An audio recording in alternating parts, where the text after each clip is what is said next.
Hi friend, स्वागत है आपका सतेंद्र ITI के डिजिटल लर्निंग क्लास में। मैं दिनेश कुमार आज आप सबों के लिए लेकर आए हैं चुंबकत्व चैप्टर, जिसमें से कुछ क्वेश्चंस को हम लोग देख चुके हैं और कुछ बचे हुए क्वेश्चंस को देखना है। तो पहला क्वेश्चन है, चुंबकीय फ्लक्स का सूत्र है।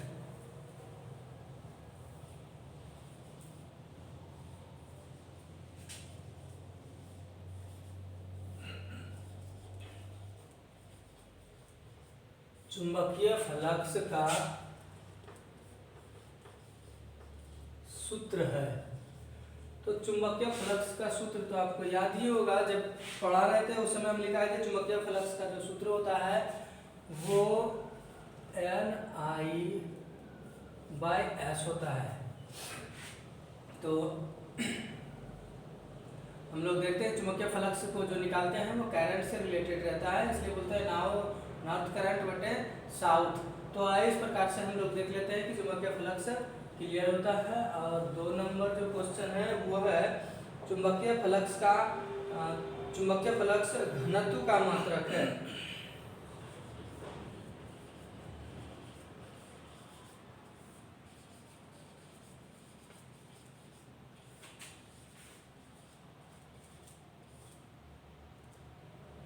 घनत्व का मात्रक है। चुंबकीय फ्लक्स घनत्व का मात्रक है। चुंबकीय फ्लक्स घनत्व का क्या मात्रक है? वेबर प्रति मीटर स्क्वायर।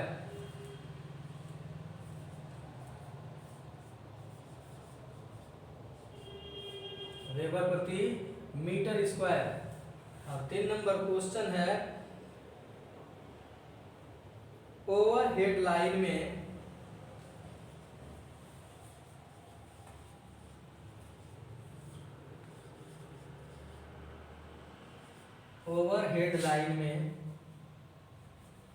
धारा की दिशा ज्ञात करने के लिए धारा की दिशा ज्ञात करने के लिए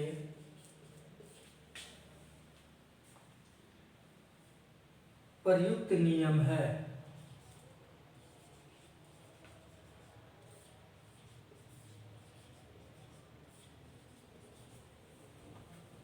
प्रयुक्त नियम है।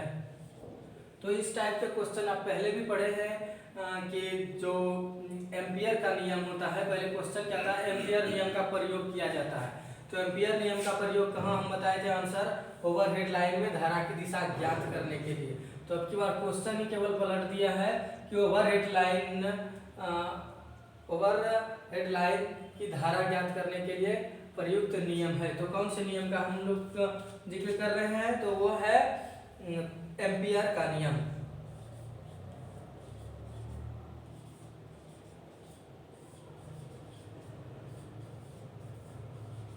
एम्पियर के नियम से क्या ज्ञात किया जाता है? ओवरहेड लाइन में धारा की दिशा को ज्ञात किया जाता है। ठीक उसी प्रकार से 4 नंबर क्वेश्चन है, छड़ चुंबक के मध्य में चुंबकीय मान होता है।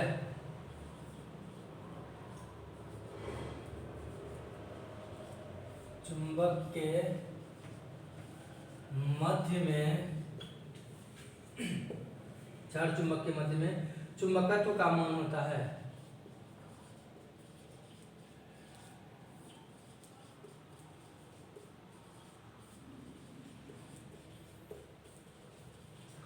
तो छड़ चुंबक तो आप देखे ही होंगे कि इस टाइप से हम लोग जो चुंबक देखते हैं इसको हम लोग क्या कहते हैं?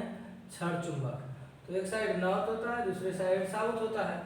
तो दोनों साइड तो चुंबकत्व का मान होता है, लेकिन इसका जो सेंटर होगा, मान लिया जाए ये सेंटर होगा, तो इस सेंटर पर इसको हम लोग उदासीन कहते हैं, यानी न्यूट्रल भी बोलने लगते हैं। तो उदासीन होता है जहाँ पर चुंबकत्व का मान क्या होता है? 0 होता है।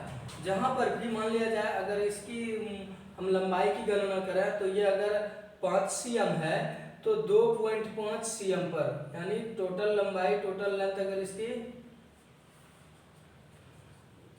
5 cm है तो एक साइड से अगर हम इसका सेंटर निकालते हैं और सेंटर की लंबाई 2.5 cm रखते हैं तो यहाँ पर जो मान होगा वो चुंबकत्व का मान क्या होता है, हमेशा 0 होता है, शून्य होता है, इसलिए इस भाग को हम लोग उदासीन भाग भी कहते हैं। तो क्वेश्चन क्या कह रहा है, छड़ चुंबक के मध्य में चुंबकत्व का मान क्या होता है, तो 0 होता है। क्या होता है, 0 होता है, तो हम लिख सकते हैं इसका मान क्या होगा, 0। अगला क्वेश्चन है, पदार्थों का चुंबकीय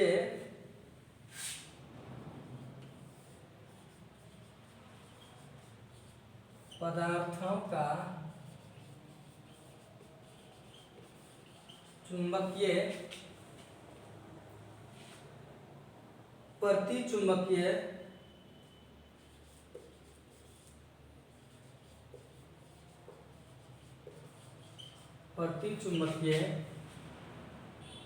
तथा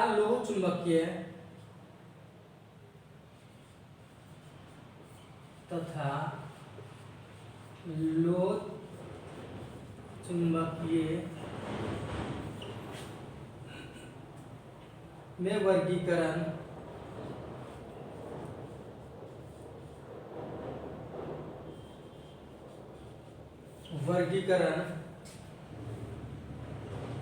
निम्न सिद्धांत से करते हैं।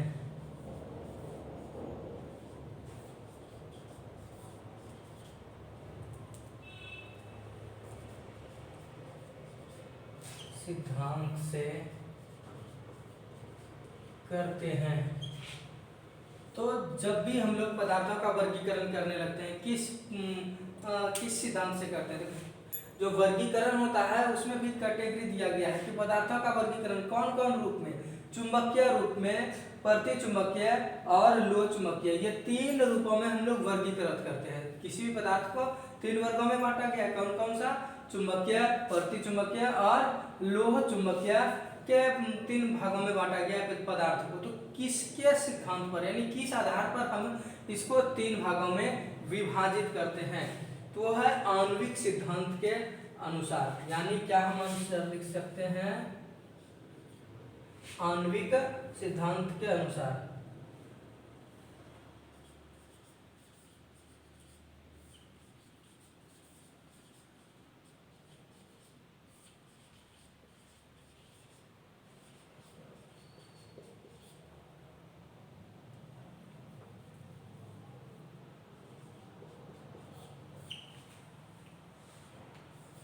नंबर क्वेश्चन है, चुंबक द्वारा प्रतिकर्षित पदार्थ कहलाता है।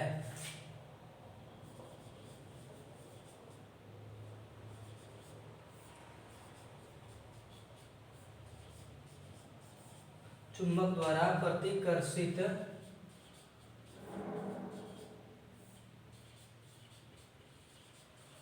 पदार्थ कहलाता है। जिसे चुंबक आकर्षित नहीं कर रहे हैं बल्कि प्रतिकर्षित कर रहे हैं, तो उस पदार्थ को हम लोग क्या कहते हैं, तो उसको हम लोग कहते हैं प्रतिचुंबकीय पदार्थ। क्या कहते हैं,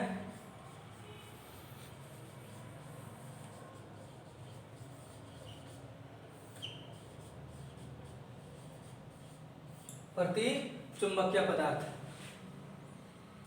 तो आज आप सब जो भी क्वेश्चन को देखें, ये क्वेश्चन बहुत ही इजी था और इसका आंसर भी क्वेश्चन में ही छुपा हुआ क्वेश्चन, जैसे कि आप क्वेश्चन देख रहे हैं, सब क्वेश्चन का आंसर लगभग क्वेश्चन में ही है। तो हम इजी से इस प्रकार के क्वेश्चन को हल कर सकते हैं। तो आज के लिए बस इतना ही, मिलते हैं नेक्स्ट क्लास में इसी प्रकार के और भी क्वेश्चन को लेकर। तब तक के लिए धन्यवाद।